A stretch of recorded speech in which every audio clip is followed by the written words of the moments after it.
Berthe, monsieur le secrétaire perpétuel de l'Académie. Bienvenue à la table de C'est à vous, aux côtés d'un ancien flic de la Brigade des Stupes, devenu aujourd'hui chanteur après avoir découvert son incroyable ressemblance vocale et physique avec Jacques Brel. Ça 1000 ans, une valse à 1000 temps, une valse à 1000 temps, de patienter 20 ans pour que tu aies 20 ans et pour que j'ai 20 ans, une valse à 1000 temps, une valse à 1000 temps, une valse à 1000 temps, faut seul aux amants, 333 fois le temps de bâtir un roman, la la la la, la la la la, la la la la, la la la.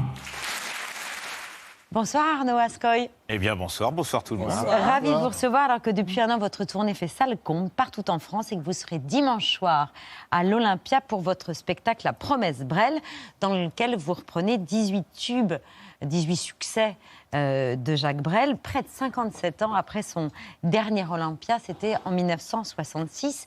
Je présente le plat de notre chef Clément Verjat. Pour que vous puissiez commencer à le déguster, c'est du poireau braisé avec du fenouil sauvage. Voilà. Bon appétit, mesdames et messieurs.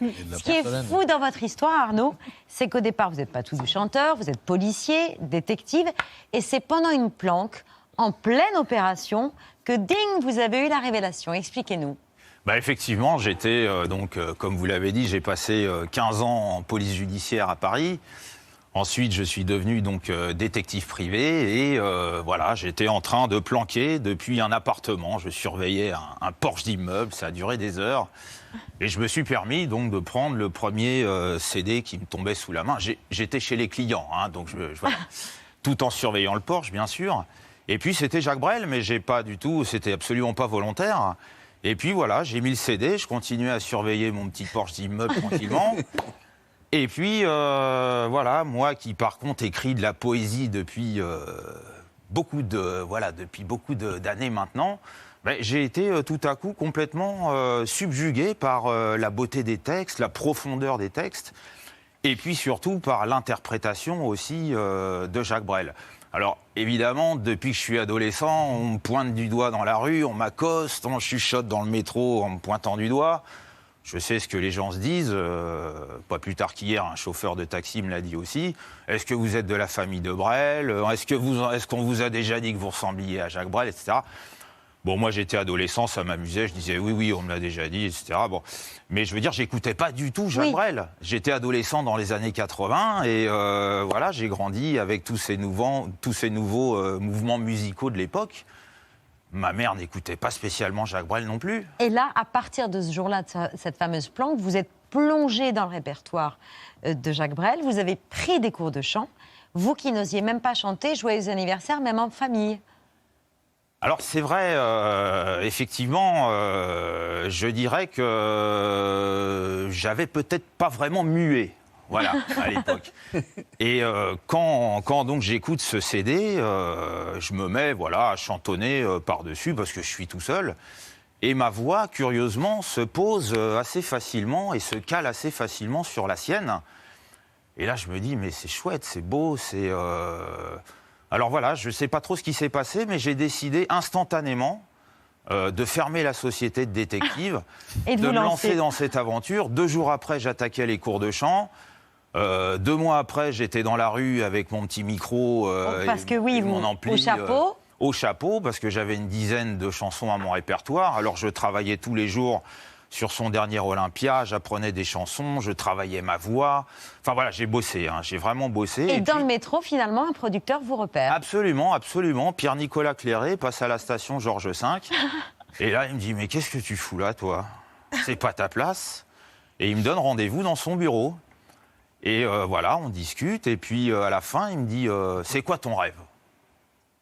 Et là, je lui dis instantanément « Mon rêve, c'est de faire le dernier Olympia de Brel à l'Olympia. » Et là, il me tend la main, et il me dit « Je vais t'y emmener. Et pour ça, je t'entourerai de ce qui se fait de mieux. » Donc j'ai effectivement la chance d'être accompagné par Roland Romanelli, qui a accompagné la chanteuse Barbara pendant plus de 20 ans, qui a partagé sa vie également.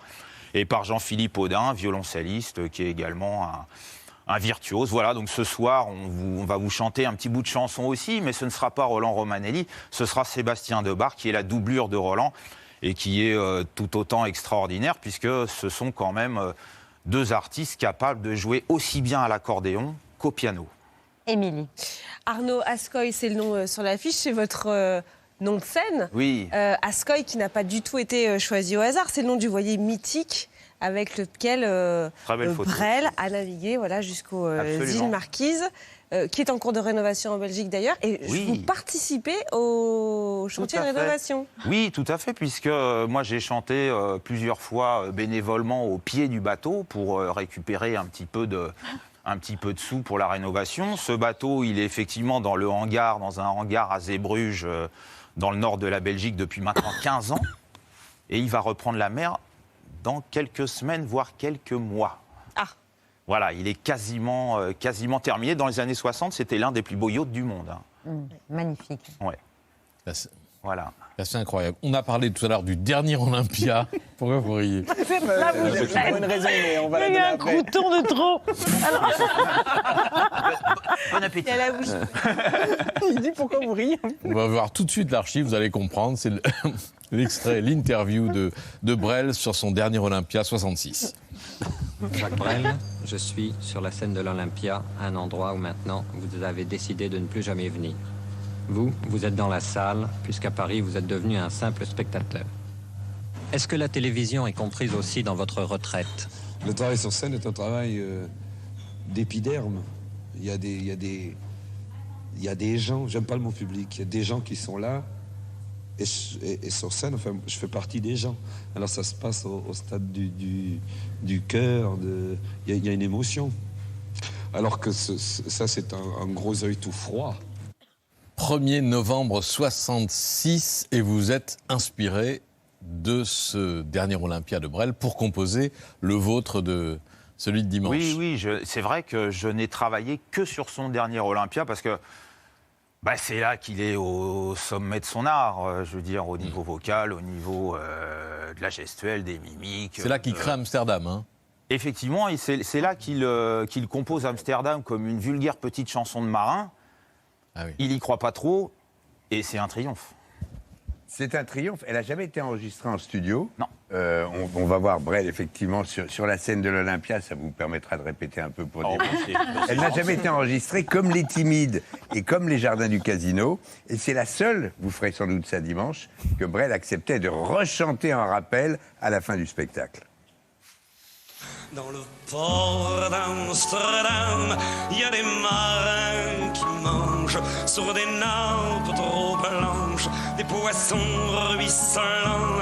Ils vous montrent des dents à croquer la fortune, à décroisser la lune, à bouffer des haubans. Vous la chantez dimanche ? Oui. Eh oui. Bien sûr, c'est incontournable.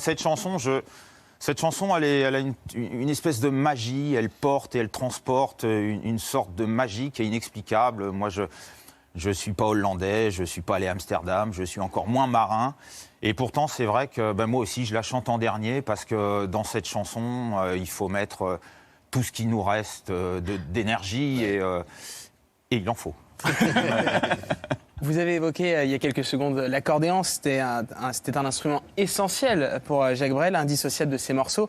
On se souvient évidemment de son célébrissime, légendaire Chauffe Marcel. Mais je te le dis, je n'irai pas plus loin.